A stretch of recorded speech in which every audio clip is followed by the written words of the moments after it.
Hello, welcome back to another video on astrology. In this video, I'll be talking to you about Jupiter transit with regard to the moon sign, which has been mentioned in the title of this video. But I'll also be covering the transit of Saturn because you cannot afford to do Jupiter transit alone, because Saturn is always the big boss when it comes to transit. And so you'll have to first find out whether Saturn is favorably placed or not. And then you'll have to blend that information with whether the Jupiter transit is favorable or not. That's what we'll be doing in this video. Jupiter transit actually happened on September 12, 2017. And before that, Jupiter was over here. And on the date of transit, it actually crossed over from Kanya to Tula. In English, from Virgo to Libra. So you can see the images that we have used here. Behind the word Jupiter, you can see Libra. Now, this is going to be the position of Jupiter for one long year. This transit is very important because Jupiter is the auspicious planet. We always like auspicious events in our life. So Jupiter is very important as it rules over our money, gold, the auspicious events in our life. Therefore, Jupiter transit is very important. If Jupiter is favorably placed, it gives us plenty of opportunities for auspicious events in our life in that particular year when it is favorable. Another very interesting aspect is that Saturn, before the transit happened, is over here in Vrischika or Scorpio. But let me tell you that as early as January 26th of 2017, Saturn actually moved over to the next sign, Sagittarius or Dhanush. But what happened was he stopped going forward, applied the brakes, and then started coming back, and he re-entered the sign. And as the Jupiter transit happened, actually Saturn is over here in Scorpio. So this creates a lot of effects on any moon sign, because Saturn is also on the border of two signs and Jupiter is just now transited. And Saturn will re-enter Sagittarius or Dhanush on October 26th of 2017. In this video, we will assume that Saturn is here because for most part of this Jupiter year, Saturn will be here in Sagittarius. So that's why I'm not giving you two different pictures about where Saturn is. The next thing that you should do is you should keep your basic horoscope ready with you, and you need to also know what is the Sarva Ashtakavarga score that Saturn obtained over in Sagittarius, and you need to know what is the Sarva Ashtakavarga score obtained by Jupiter in Libra or Tula. Also, you need to know what is the Bin Ashtakavarga score that Saturn obtained in its Ashtakavarga in Dhanush, and you need to know Jupiter's Bin Ashtakavarga score in Tula. If all this sounds Greek and Latin to you, just keep watching this video and I'll explain to you how you can find this out by using Jagannatha Hora in case you have not yet been introduced to the concepts of Ashtakavarga, Bin Ashtakavarga and Sarva Ashtakavarga. As you all know, transits are to an extent very general. But if you want to get specific about it, you need to know certain things from your own unique horoscope. And for that, you need to know what is your Sarva Ashtakavarga and the Bin Ashtakavarga of Saturn and Jupiter. As soon as you click open Jagannatha Hora, you will see the screen. All you have to do is input your date, time and place of birth and click, and you will get your horoscope. And move to the right side. You can see here at the bottom section, you can see D1 of the natal chart. So you have the Sarva Ashtakavarga here, the 2-digit score. If you total this, it will come to 337. So this is also very important, and you need to look at what is the score you obtained over here in Tula Rashi, which is where Jupiter is right now. And for most part of this Jupiter transit, Saturn will be here, though Saturn is not right now here, Saturn is here in Vrischika, but on October 26th, he will move over to Sagittarius or Dhanush. And then you move to the Bin Ashtakavarga, which is the specific Ashtakavarga for each Graha. So here you see Jupiter, and Jagannatha Hora highlights the place where Jupiter itself is, what is the score Jupiter has obtained. Just ignore this. For the time being, you'll have to concentrate over here, which is Libra or Tula Rashi. Now in this horoscope, Jupiter has obtained only 3 points in its Ashtakavarga in Tula Rashi. And Saturn in Sagittarius or Dhanush Rasi has obtained 3. In case you have not yet installed Jagannatha Hora, I have done a very short video on how to do it, and it's just going to be a matter of few minutes before you can get started. This software is available for free. You can download it from the internet. Whenever it comes to transit, there is yet another thing we need to know. So in front of you, you have a table to refer to. There is something called Veda, or blocking, obstacles. As in nature, when something is blessing you, there's something else that blocks the blessing. So also when Jupiter transit is very good for you, you might find a planet blocks the good effects of Jupiter. So by referring to the table which is before you, you can at one glance tell for which moon sign this Jupiter transit is very favorable. By referring to this section here, blessing house, Virgo is blessed because Jupiter is in second house. Gemini, because Jupiter is in the 5th house. Aries in the 7th. Aquarius in the 9th. And Sagittarius in the 11th. As this transit happens, if any planet goes through or transits the 12th house from Virgo, then the result of this Jupiter transit will be blocked. For Gemini, if any planet goes through or transits the 4th from Gemini moon sign, then the 5th house result of Jupiter will be blocked. So you can easily understand the 7th house Jupiter transit can be blocked by any planet going through the 3rd house from Aries, which is Gemini. Same way for Aquarius, 9th house Jupiter transit is very good, but someone in the 10th house can block. And this does happen to Aquarius because until October 26th, Saturn sits in the 10th and blocks the result of Jupiter being in the 9th house. Jupiter in the 11th is very good, but if anyone goes through the 8th house, that result is blocked. If this works, the reverse also works.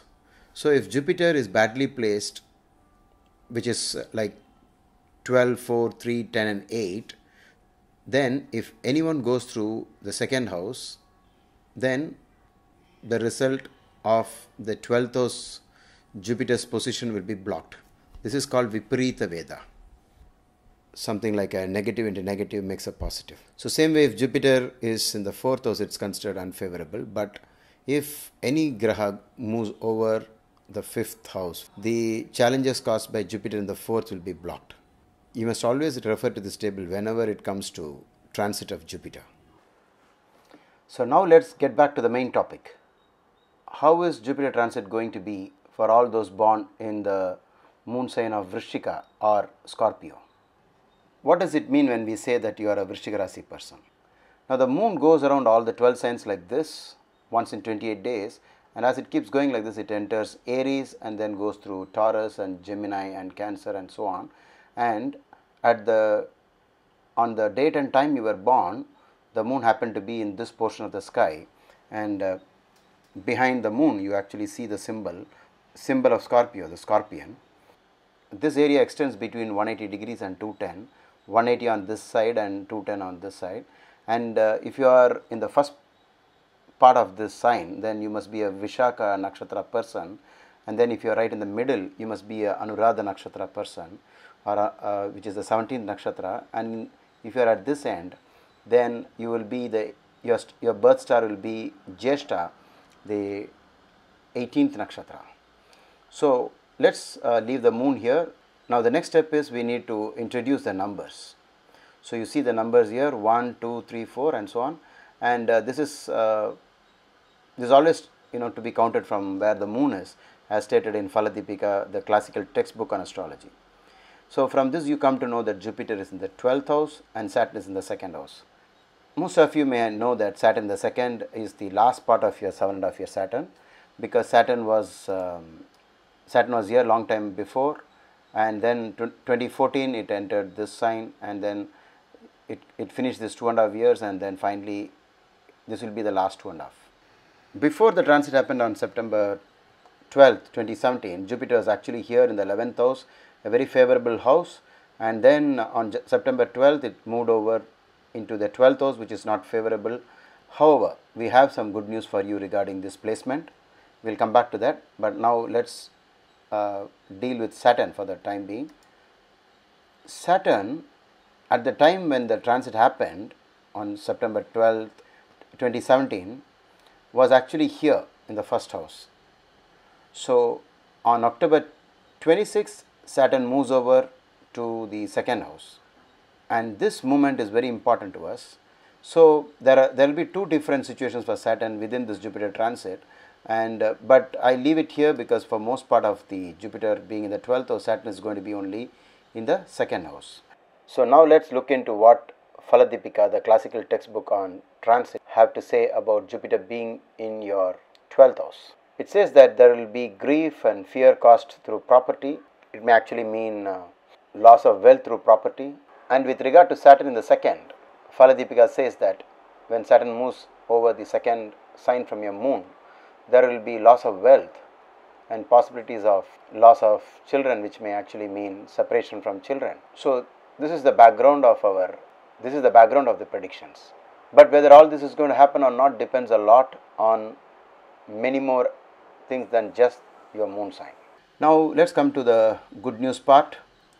Now when Jupiter is in the 12th house, it is said that if any planet goes over your second from the moon sign, then the unfavorable effects of Jupiter being in the 12th will be blocked out by the planet that is in the second house.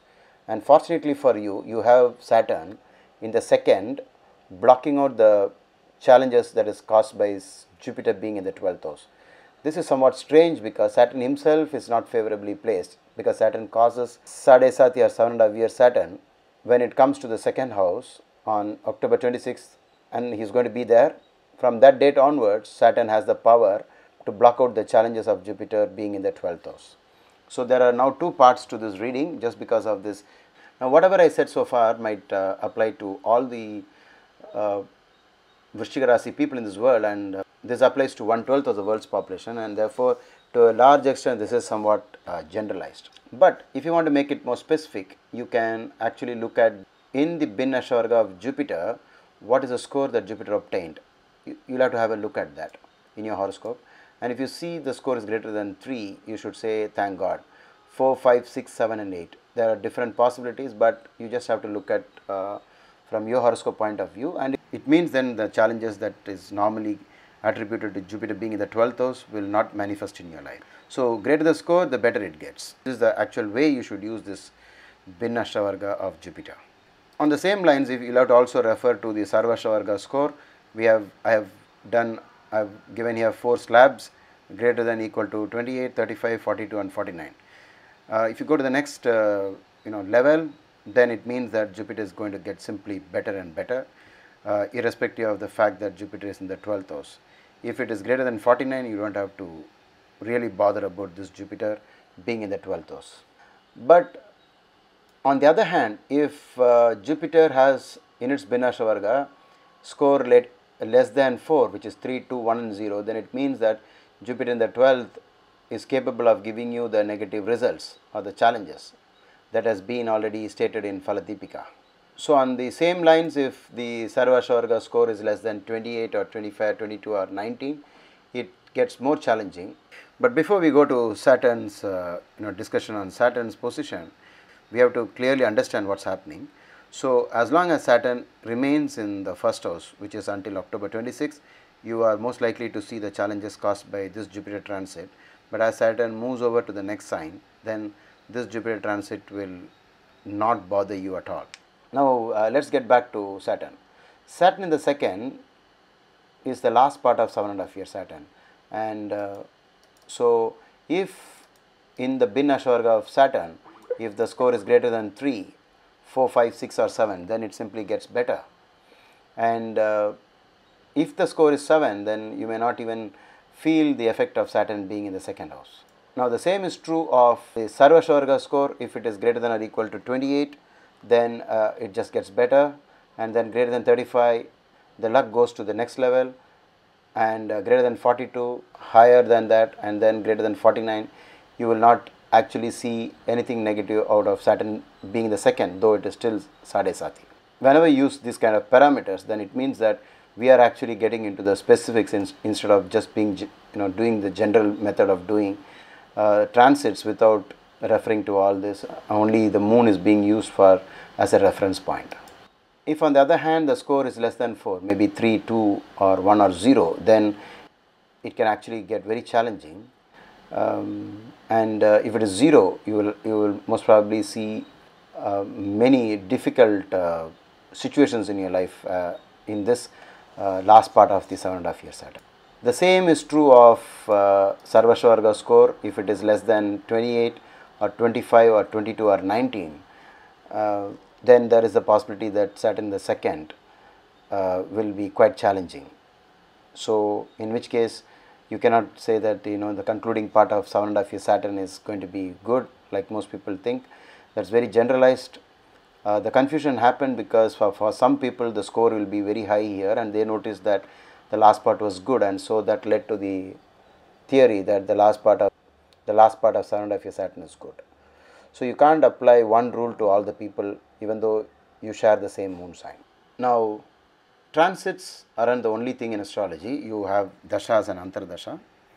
If you are going through a very good dasha and antardasha, you don't have to worry so much, because the good dasha and antardasha will always be supporting you and making life better and better for you, irrespective of what's happening with regard to transit. But lucky are those who have a good transit and good dasha and antardasha at the same time. If on the other hand the dasha and antardasha is also challenging, then in that case you will notice the Saturn the second is able to do what it wants to do by being in the last part of the 7.5 year Saturn phase. We have come to the end of this video. In case you have any doubts, please type them out in the comment section, and whenever I find the time, I'll answer them for you. And see you soon in my next video.